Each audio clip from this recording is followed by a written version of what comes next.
Hola, yo soy Camila Machado, soy licenciada en nutrición y esta vez estaré aquí hablándoles sobre el tema de gastritis nerviosa y la relación con la alimentación y cómo poder mejorar los síntomas.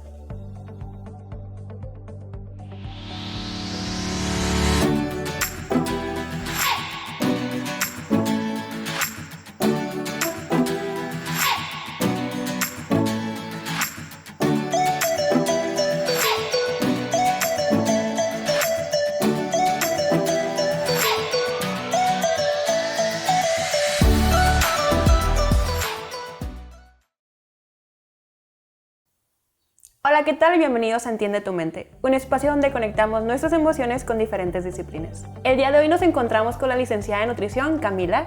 Bienvenida, Camila, ¿cómo te encuentras? Muy bien, muchas gracias, muy emocionada de estar aquí compartiéndoles este tema que para mí es muy interesante. Espero que para ustedes también lo sea. No, claro que sí, va a estar muy padre, yo lo sé.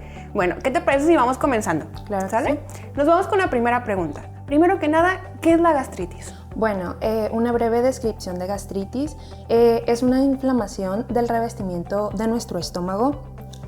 Puede ser inflamación o irritación que nos puede estar causando demasiadas molestias. Esta se puede deber a muchísimas causas, pero en este momento nos vamos a enfocar a la gastritis nerviosa. ¿Qué es la gastritis nerviosa? Bueno, es el término que se utiliza para describir el estrés, la ansiedad, emociones negativas en relación a nuestros problemas gastrointestinales. Es decir, nosotros podemos mandar cierto tipo de señales y canalizar todas esas emociones negativas en nuestro estómago, generándonos síntomas y malestares estomacales. Me imagino que el principal detonante es el nivel de estrés que estamos manejando en nuestro día a día. Claro, sí, de hecho, cuando una persona pasa por un problema de estrés o tiene estrés por demasiado tiempo, nuestro pH, el ácido gástrico, el pH de nuestro ácido gástrico se ve alterado. Entonces esto hace que el ácido gástrico esté irritando muy constantemente la mucosa de nuestro estómago y pues por eso nos provocamos síntomas de dolor abdominal. Ya me estoy pasando a los síntomas y no... Ok, si llegan a presentar todas esas sintomatologías ocasionantes de la enfermedad. Entonces, Camila, estamos mencionando que el estrés sería el detonante de esta complicación. Claro que sí, incluso, bueno, muchos se preguntarán cómo es que el estrés detona esta sintomatología. Bueno, cuando pasamos por periodos muy largos de estrés o alguna preocupación, nuestro ácido gástrico empieza a generar o a elevar ese pH, se empieza a alterar, vaya. Entonces eso hace que se esté irritando constantemente las paredes de nuestro estómago o nuestra mucosa gástrica. Ok, y ahí es cuando ya vendrían más complicaciones aparte de una gastritis, ¿verdad? Sí, claro, si dejamos que este ácido gástrico esté irritando constantemente, pues ahí es cuando se puede provocar o ocasionar otro tipo de problemas mucho más graves. Oye, ¿y cuál sería como las etapas o la edad donde más se llega a presentar la gastritis debido al estrés? Bueno, en general, el 50% de la población a nivel mundial la padece o sufre de ella.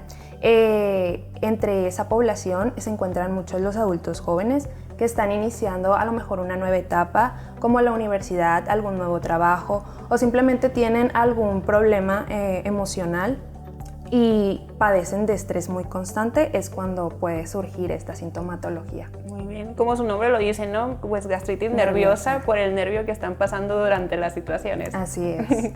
Bueno, ¿y cuáles serían esos síntomas que normalmente se presentan en esos periodos de gastritis por nervio, gastritis nerviosa? Primeramente, el dolor abdominal en la boca del estómago es como un dolor como un ardor.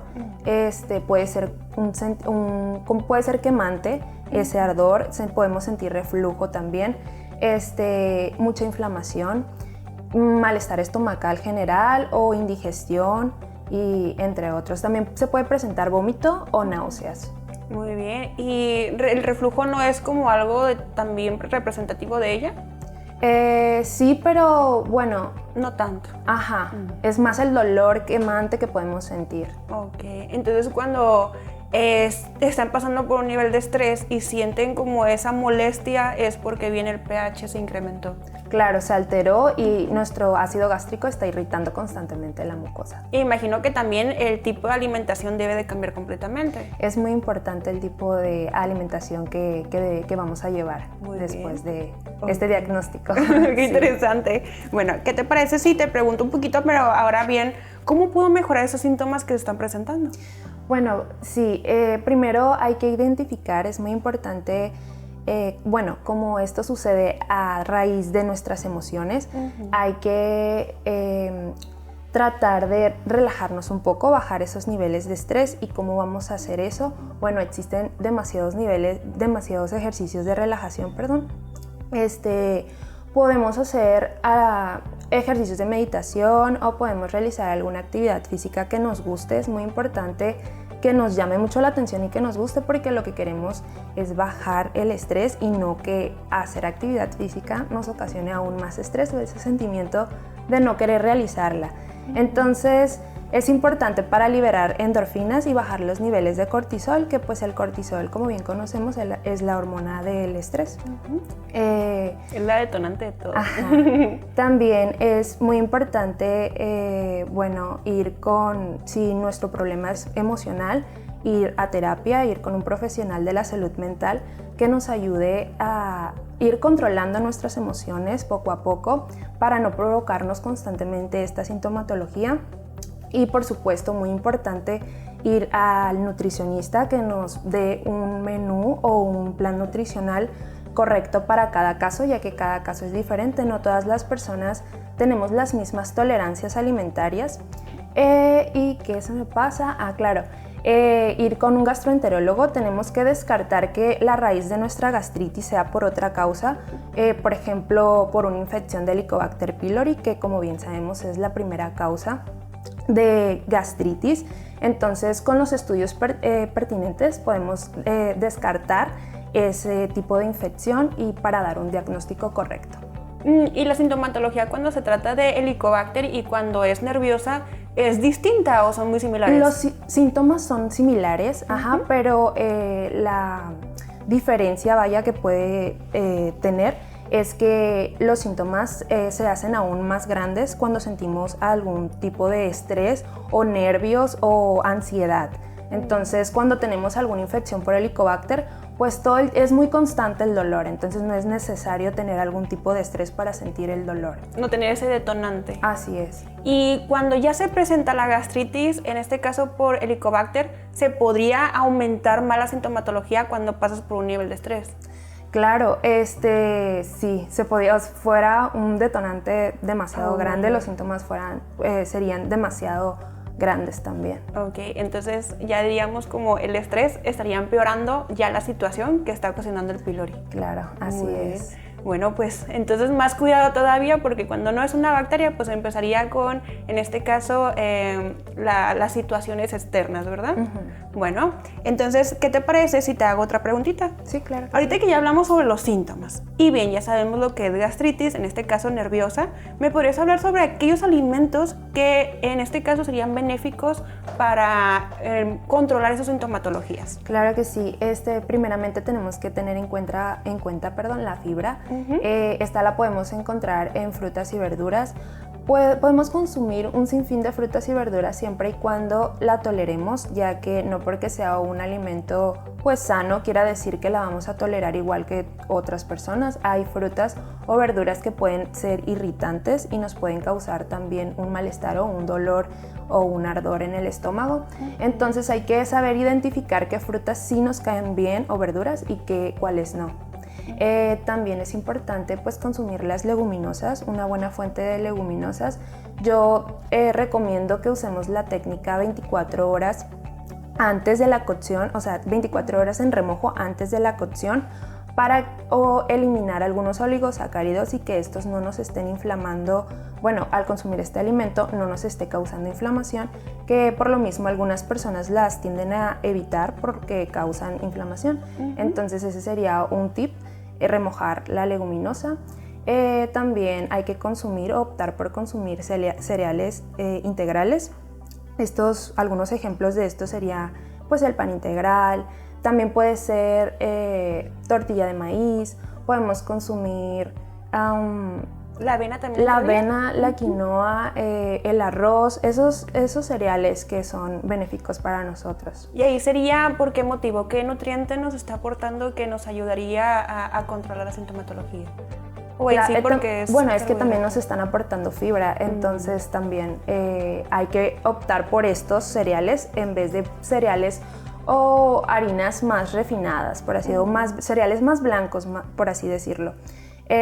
También pues hay que beber demasiada agua, hay que estar siempre muy bien hidratados y las proteínas, hay que cuidar que sean proteínas magras, carnes magras. Estas son las carnes que son bajas en grasa. Cuando tenemos algún problema estomacal hay que cuidar mucho el consumo de grasa porque esto hace que nuestra digestión se vuelva aún más lenta o más pesada. Entonces pues hay que preferir proteínas como el pollo, el pescado, el atún, el salmón, ese tipo de proteínas que son más ligeras, y prepararlas también de una manera suave porque si las tostamos o quemamos la proteína, esas partes quemadas también nos pueden irritar la mucosa gástrica. Entonces, pues eso, hay que optar por preparaciones más suaves como al horno, al vapor y así. Entonces eso haría que el pH de nuestro estómago se fuera bajando un poquito. Ajá. Ok, perfecto. Bueno, pues ya escucharon a Camila. Si te parece, Camila, vamos a un corte y después volvemos. Claro que sí.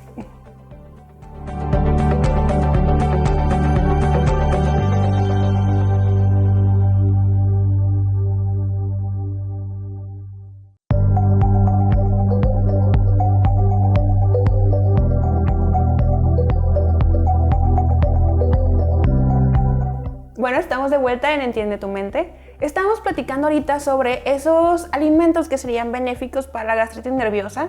Camila, me estabas comentando sobre los beneficios que podría tener en este caso para nuestro intestino. ¿Hay algún otro beneficio que podríamos obtener de ello?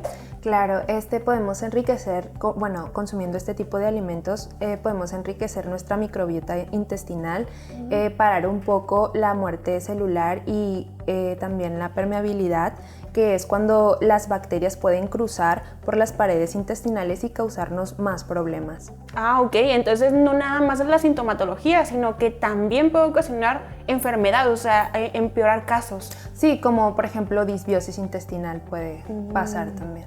Ok, y bien, creo que tengo una idea de lo que es disbiosis, pero ¿me puedes platicar de ella? Sé que es cuando está alterada la microbiota intestinal y cuando hay también alteración en la permeabilidad, y me imagino que también esa es la que llega a ocasionar la sintomatología. Justamente es muy correcto lo que acabas de decir. Ándale, mira.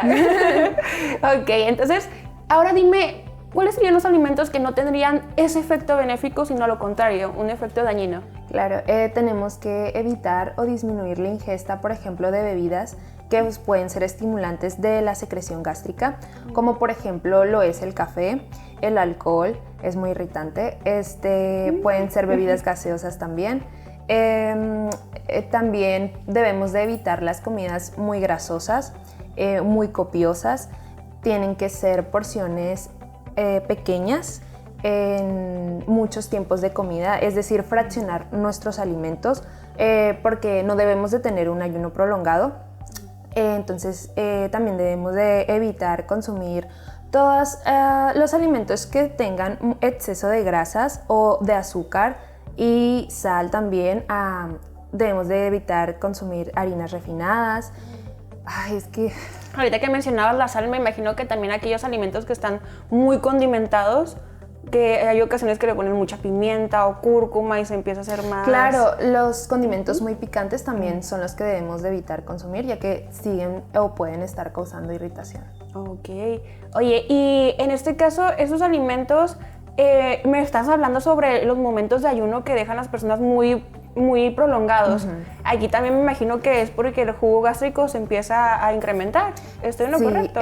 Se empieza a alterar, el pH se eleva y empieza a, por así decirlo, nuestro cuerpo o nuestro estómago está produciendo secreción gástrica o jugo gástrico, aunque haya o no comida. Entonces, cuando no hay comida, pues es cuando está irritando aún más esas paredes de nuestro estómago. Por eso es muy importante estar comiendo de poquito, pero muy seguido durante el día. Ah, ok. Para que tenga dónde trabajar y que no tenga el daño directo a la pared. Ok, mire, ya aprendimos algo nuevo. Y eso de comer hasta quedarnos rebosando, pues ya sabemos que era un mito, pero ahorita nos volvieron a remarcar ese punto muy interesante. Comer, pero en cantidades considerables y alargarlo durante el día. Así es.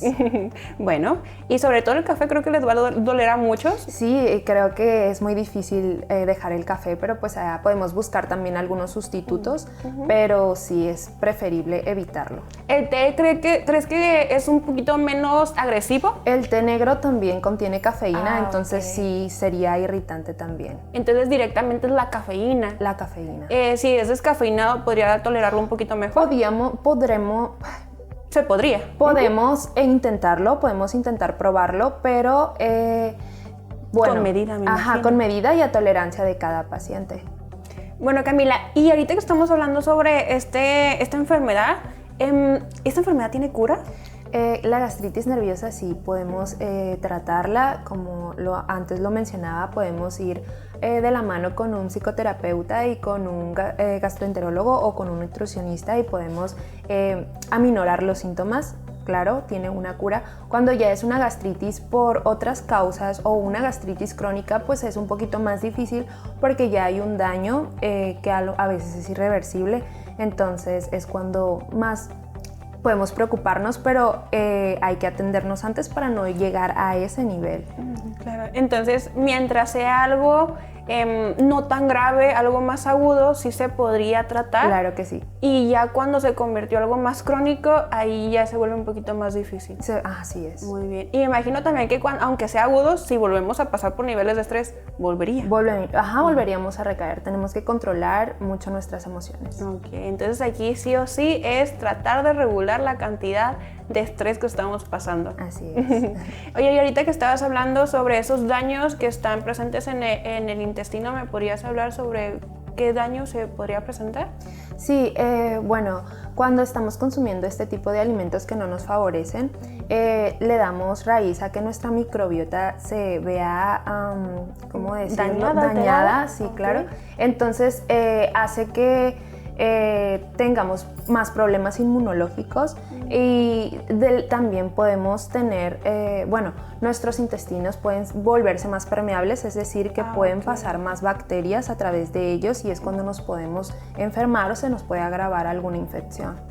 Ok. Bien, dicen que nuestro sistema inmunológico principalmente está en nuestro estómago, en nuestro intestino. La microbiota es demasiado importante y tenemos que cuidarla también. Enriquecerla con estos alimentos que sí son benéficos para nuestra salud. Oye, ¿y hay algún alimento que consideres que son benéficos, pero ahora dirigidos para la microbiota? Porque me imagino que si la microbiota está bien, el intestino también te va a tener el efecto benéfico. Claro que sí. Pues primero que nada la fibra es muy importante para la microbiota, hay que alimentarla a raíz de la fibra, entonces hay que tenerla muy presente siempre en nuestra alimentación. Muy bien, ¿y la fibra es únicamente en la alimentación o se puede suplementar? Se puede suplementar también, ya podemos ir con algún especialista que nos apoye con ese apartado, no tampoco suplementarnos sin saber cómo. Tenemos que ir con alguien que esté preparado para que nos dé algo indicado y pues para nuestro problema. Ok, ¿y tú qué sabes sobre ello en el punto nutricional? ¿Los probióticos, prebióticos, posbióticos también entrarían como un consejo a dar? Claro que sí, son también muy importantes que podamos consumir este tipo de probióticos. Si son naturales, mucho mejor, pero pues sí hay que ir con un especialista que nos recomiende qué tipos, porque hay muchísimos en el mercado ahorita, imagino, sí. Entonces no todos van a ser tan beneficiosos para nosotros, entonces sí hay que tener cuidado también en el consumo de probióticos o prebióticos. No nada más utilizarlos por utilizarlos. Nada más, así es. Sí. Ok, y la diferencia entre ellos me imagino que es a lo mejor la bacteria y lo demás que y sería el alimento. Ok. Uno es la bacteria y el otro es el alimento. Bueno, ¿y los posbióticos qué vendrían siendo? Los posbióticos vendrían siendo como el desecho de los probióticos, como el alimento para nuestras células, lo que es beneficioso para nosotros. Sí, ya lo que nos va a nutrir a las células, claro, por decirlo. Sí. Ok, bueno, entonces sería bien la utilización de estos tres, ¿no? Pero ya cuando el médico, o en el caso el nutriólogo especialista, lo señale. Ok. Claro. Nunca automedicarnos ni suplementarnos por nosotros mismos, ¿no? Así es. Bueno, Camila, ¿te parece si vamos a un corte? Sí, claro que sí.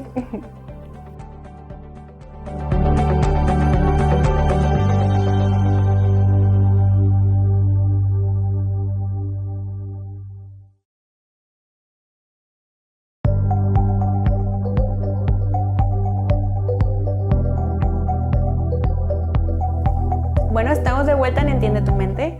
Camila, ahorita estábamos hablando sobre gastritis nerviosa, todas sus complicaciones, la sintomatología y bien, alimentos benéficos y alimentos no tan benéficos. Pero ahorita que estábamos hablando sobre los alimentos, me creó una duda. ¿Hay alguna cocción o alguna preparación o bien cómo puedo llevar mi alimentación para que no tenga esas consecuencias negativas? Claro, me parece muy importante mencionar que hay que fraccionar nuestras comidas, es decir, separar nuestras comidas de 4 a 6 veces al día. Por ejemplo, podemos hacer 3 comidas fuertes, el desayuno, la comida y la cena, más 2 colaciones entre el desayuno y la comida. Es muy importante imponer horarios para que nuestro estómago se vaya acostumbrando al momento de recibir alimento, para no dejar tener un ayuno tan prolongado y evitar pues que se nos esté irritando el estómago. También es importante mencionar que hay que preferir preparar nuestros alimentos de alguna manera suave. Puede ser al horno, a la plancha, al vapor, evitar frito y demás, que también la grasa, como antes ya lo estaba mencionando. Los alimentos monchosos. Monchosos, claro, pues nos irritan también. También es muy importante masticar, tomarnos el tiempo de masticar súper bien los alimentos. Hay que recordar que la digestión empieza por la boca. Tratar de no tener distracciones cuando estamos comiendo, solo hay que concentrarnos en comer, ya que pues estamos ¿acostumbrados? Sí. Sí, estamos acostumbrados a tener esas distracciones, entonces no sabemos cuándo nos llenamos y cuándo no, entonces hay que... No prestamos atención a lo que nuestro cuerpo nos está diciendo. Así es. No, y creo que en nuestras casas es muy común que por la noche es cuando estás descansando y es cuando más quieres como recibir alimento o disfrutar de ese alimento, y es cuando empezamos a cometer ese error de consumir altas cantidades, ¿verdad? Claro que sí, o que estamos con nuestra familia, estamos viendo alguna película, pues sí, es para convivir y demás, pero pues tampoco estamos escuchando a nuestro cuerpo cuando se llenó o no se llenó, entonces... O cómo recibió ese alimento. Okay. Claro. Oye, Camila, y he escuchado mucho que por la noche, bueno, es una leyenda, pero un mito sobre los carbohidratos por la noche, que es cierto que son malos. No son malos, simplemente hay que preferir consumir carbohidratos complejos como lo es el cereales integrales o tortilla de maíz, pan integral y demás, y evitar un poquito más los carbohidratos simples, que ya vienen siendo como la bollería, harinas blancas o refinadas, porque esto puede ocasionar que nuestra glucosa esté aumentando, la insulina también aumenta, entonces hace que la melatonina baje. La melatonina es la hormona del sueño. ¿Qué pasa? Hay una reacción ahí, sube la glucosa y la insulina, baja la melatonina, entonces se nos va el sueño. Entonces podemos provocarnos algún insomnio, y pues por lo regular también estrés, porque al no dormir pues nos sentimos estresados porque estamos cansados. Ok, entonces otro detonante también de la gastritis nerviosa si no comemos bien por la noche. Así es, el insomnio también, la falta de sueño. Bueno, Camila, pues la verdad el tema estuvo muy interesante, muchísimas gracias. Pero ¿qué te parece si nos compartes algún consejo sobre este tema, algo que te gustaría tomar en cuenta? Claro que sí, yo les aconsejaría que no hay que pasar por desapercibido cuando estamos sintiendo estos síntomas. Como antes lo mencionaba, siempre descartar que la causa de nuestra gastritis sea otra cosa, como otra bacteria o alguna úlcera gástrica. Con los estudios pertinentes. Pero si no es así, tenemos un diagnóstico de gastritis nerviosa, siempre hay que atendernos, no hay que dejarnos pasar, ya que esta irritación constante cuando sentimos preocupación nos puede afectar o nos puede producir un problema más grande e irreversible. Entonces, pues sí es muy importante atender nuestra salud mental y gastrointestinal, y de la mano también con un nutricionista que nos ayude o que nos dé un plan de alimentación correcto para cada problema. Bueno, ya escucharon a Camila, realmente creo que tocó puntos muy importantes y muy relevantes, y como dice ella, que tratar de que todo lo que esté pasando en nuestro cuerpo es una advertencia, nos está advirtiendo de algo y hay que tomarlo en cuenta y accionar ante ello, no dejarlo pasar, ¿no? Aunque sea un mínimo síntoma, hay que tomarlo en cuenta. Muchísimas gracias, Camila. ¿Algún lugar donde te podamos encontrar? ¿Algún correo? ¿Algún Instagram? Claro que sí, en Instagram me encuentro como HiNutria con doble I, me pueden buscar ahí. También en Son Tus Hormonas estaré trabajando con diferentes nutricionistas especializadas. Y pues sí. Ok, pues muchísimas gracias por acompañarnos el día de hoy, un gusto para nosotros. Igualmente, un gusto estar aquí y poder hablar de este tema tan interesante para mí. Bueno, pues entonces nos despedimos de ustedes y espero vernos nuevamente en otro capítulo más de Entiende tu Mente.